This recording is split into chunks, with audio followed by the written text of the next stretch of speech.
So first, we're going to begin talking about what happens if you have a student loan. How can you officially pay it back? I know for many people who are at home, the thought to themselves is, okay, we've got this student loan forgiveness program that's happening federally. So how is that going to take a chunk out of my loan? And then what can I do next? For anyone who might have seen the news recently, a U.S. District Court judge in Texas recently declared it unconstitutional. So as a result, the federal government decided to stop accepting applications for the student loan assistance program. So we're going to pick it up from there. So what should people do next, So Bill or Anna, do you mind describing what should people now do? Well, outside of the student loan forgiveness that the president announced, there has always been options to help people repay their plan. The student loans, the most common one, the one that just about everyone who has federal student loans is going to qualify for, is the standard repayment plan.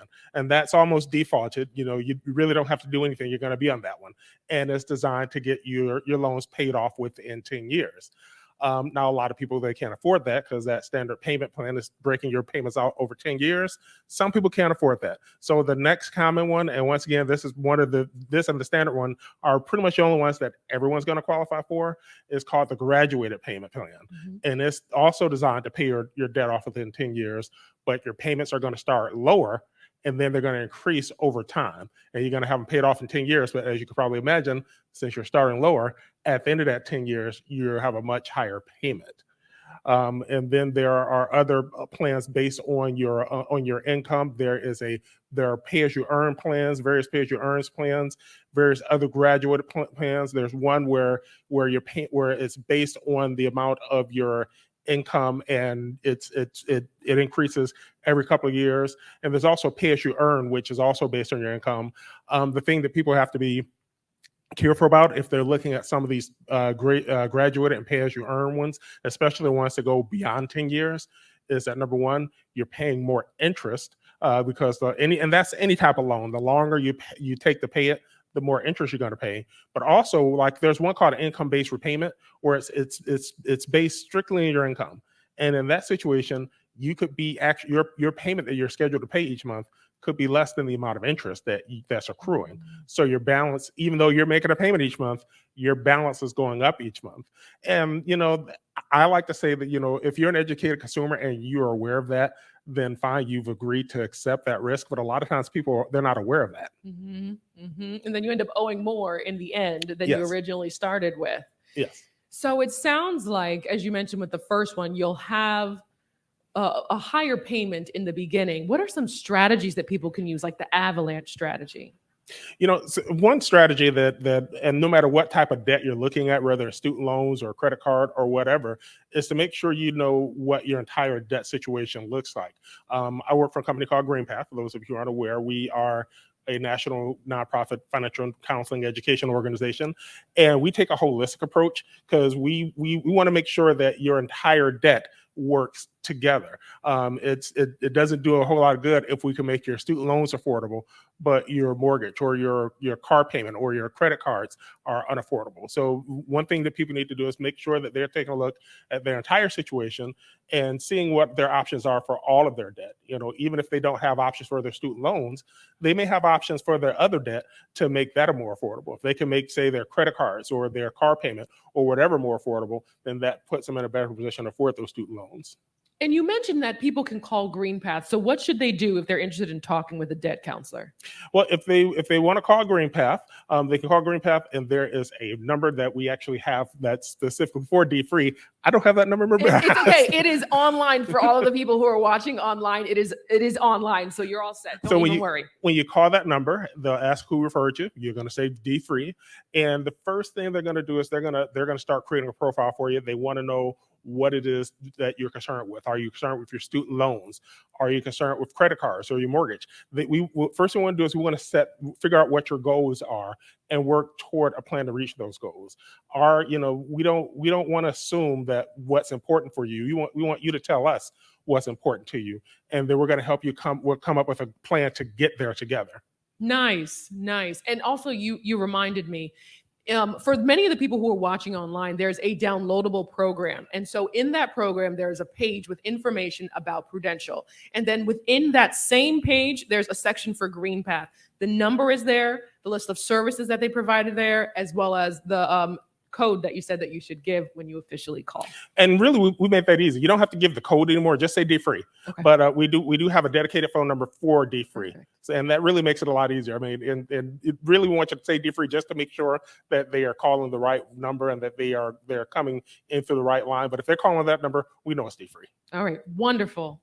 So Anna, so we talked to Bill in regards to, okay, if I have student loans, what am I going to do? So Anna, if I'm at the beginning of the process and I'm maybe someone in high school or a parent of a child who's getting ready to go to college, what are some steps that they need to take?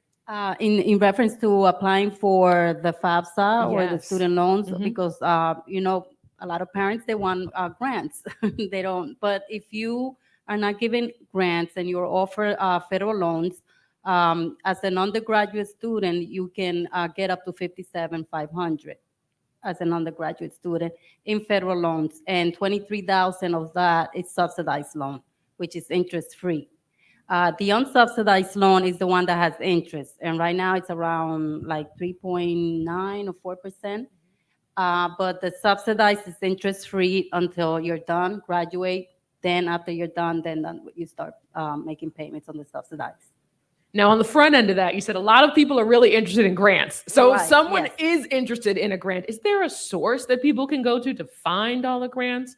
What's a good way to look for one? Well, there's a lot of different grants that the federal government has, the states, there's the Pell Grant, federal SEOG grants, Teach grants. There's a lot of different type of grants. When we have our open house, we talk about all the different type of grants in our presentation. There's also, Kane also offer the Kane Tuition Promise, Mhm. which is for students coming in after they graduate. The first 2 years, you can get paid and it's free. The only thing is that you have to be registered 15 credits. So that's the Kane Tuition Promise. And then after you're done with the Kane Tuition Promise, you're in your junior year, the state has the Garden State Grant, which is up to, from 60 credits on until you're done and graduate. Then the state picks up and pay up to tuition and free. So there's a lot of different things that the student can go free without having to take out loans. Oh, that's great. So Yes. really what we're saying is for people who are at home to look at what is offered in your state. Yes. Because a lot of people are watching from all over the nation right now. Some people are even watching from overseas. So really, well, if you're in the United States, to look at what your state is doing so that you can figure out a Yes. plan. Yes. And then I know a lot of people fill out the FAFSA. Does it work in your favor if you fill it out earlier versus later, or does it not matter? Yes, because there are certain deadlines. Mostly your state has the deadline, but also the FAFSA also has deadline. And like I said, the SEOG, it's a fund that is based on availability. So the earlier you apply and you're eligible, those are the students that are going to receive the funding. Once there's no more money, then so it's good to apply early. Well said. Yeah. Thank you. So, Bill, we were talking earlier about, people who are at home and say there's someone who, they have to pay back their student loans and they're saying, I'm working my best. I'm trying my best to pay back these loans, but they just can't seem to get there. What is a solution for them or a resource even for them? Probably the best resource if they have federal student loans is to go to studentaid.gov.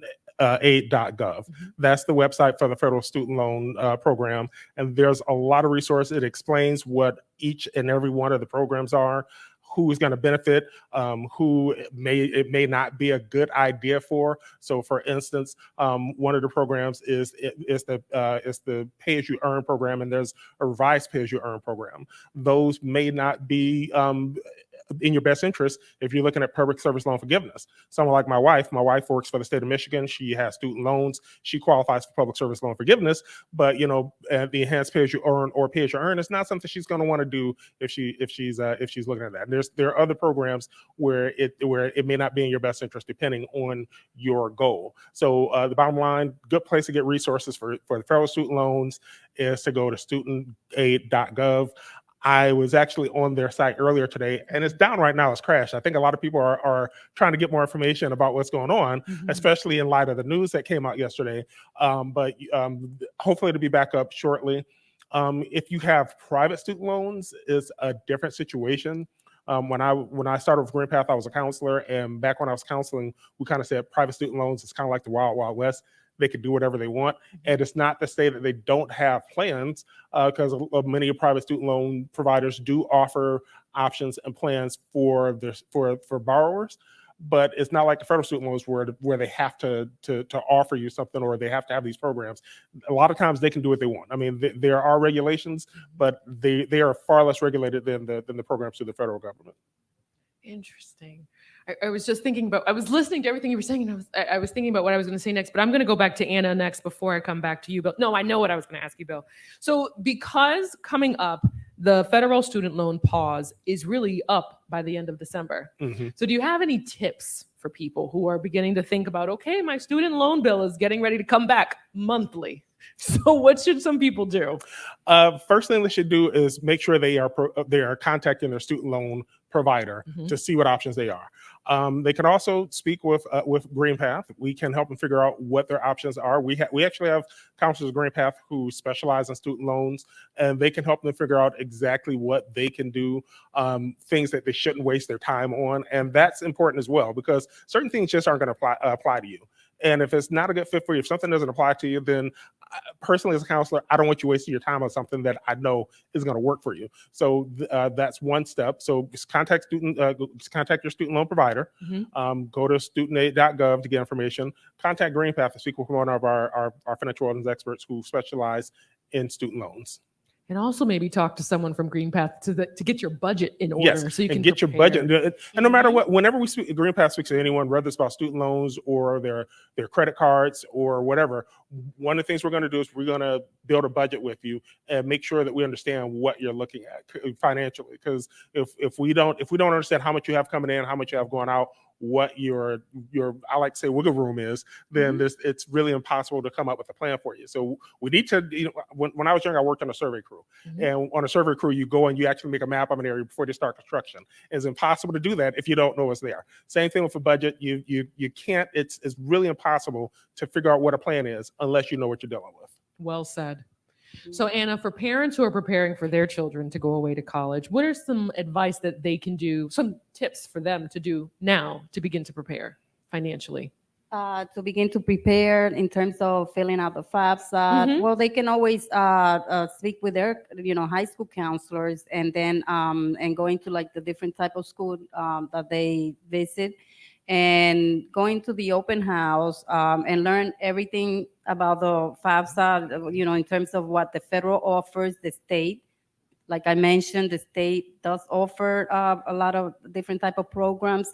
And you can actually, if you have certain amount of, like if your income is with the state, your income is like 65,000 and less, you can actually go for free. So there's a lot of different type of programs. You just have to learn about it. So visiting the school, going to the open house, and just getting a lot of the knowledge of the different type of aid available. And if someone wants to talk to a student aid counselor, right? Is it best for them to call? Is it best for them to email? Is it best for them to approach someone when they're going to an open house? What's the best way? The best way, they can always go to, it's good to go to the open house, because you're going to learn everything, that they offered. But you can also visit the school. And like here at Kane, we're open. You can come in, speak to a counselor, and learn about all the different type of programs. We are available. So they can do both. They can go to the open house. They can visit the school, speak to a financial aid counselor. Wonderful. Okay. Thank you. So Bill, is there anything that I haven't asked you in regards to student loans and paying them back that you'd like to add? The one thing that I just want to make sure that I add, and this is really anytime you're dealing with anything, and when it comes to finances, make sure you ask questions. Make sure you understand what it is that you are not only agreeing to, but even if you're considering it, you want to make sure that you're understanding. A lot of times, people they might trust that the counselor they're speaking with is telling them everything, and it's not that we're holding back, but a lot of times we we may not necessarily know what's on your mind. I remember something my pastor said years ago. He said, he was talking about learning the Bible. He said, you have to learn this for yourself, because I might be wrong, and I'm not going to do it on purpose, but I might be wrong. And same thing with anything like that. Yeah, use our knowledge, use our expertise. But if it's not clear to you, if you have questions, ask questions. And it's also good to ask questions about that interest rate so you Yes. can understand how it's going to compound over time. That's a big one. And a lot of times, people don't understand the mystery of compounded interest, and how it can help you, say if you're in investments, but how it can hurt you if you owe a loan. And a lot of times, people who are in trouble with student loans right now, it's the people who took advantage of some of these extended repayment plans, pay-as-you-earn payment plans, and for whatever reason they got behind, and they didn't realize the impact of the compounding interest. And I don't think most people are surprised that they're paying interest and it's going to be accruing, but a lot of times people just they're not prepared for the impact that compounding interest can have on their budget. So one thing we talked about before is that some people say, Anna, some people have said they're not going to pay back their student loans. So what happens if someone decides they're just not going to pay it and they're just going to let the interest increase? Well, I'm going to preface this by saying I'm not an attorney, so I can't give legal advice, but I will say this, that it is very hard to discharge student loan debt in a bankruptcy. I mean, when I was a counselor for 6.5 years before I moved into the position I am now. I only spoke with one person who was able to do it. And this was someone who was on disability. She only had $500 a month income, and she had zero opportunity to earn extra money. She was able to discharge her bankruptcy and her student loan in the bankruptcy. Otherwise, it's next to impossible to discharge it. You can walk away from that student loan, but they're not going to walk away from you. If you're not paying your student loans, they can garnish your wages. They can do all kinds of things to get their money.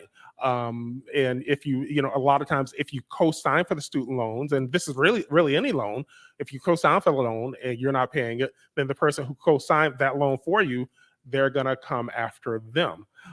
So it's not a good idea to just say, hey, I'm not gonna pay the student loans. You could probably get away with that with just about any other type of debt. It's not a good idea, but you could probably get away with that with just about any other type of debt. It's nearly impossible to get rid of student loans. Thank you. Wise words for all of us, especially people at home who are listening to this. Anna, is there anything that I have not asked you in regards to people preparing on the front end to pay for college? Basically, like I said, also look into scholarship. The school offers a lot of scholarships. There's all different type of scholarships for different programs.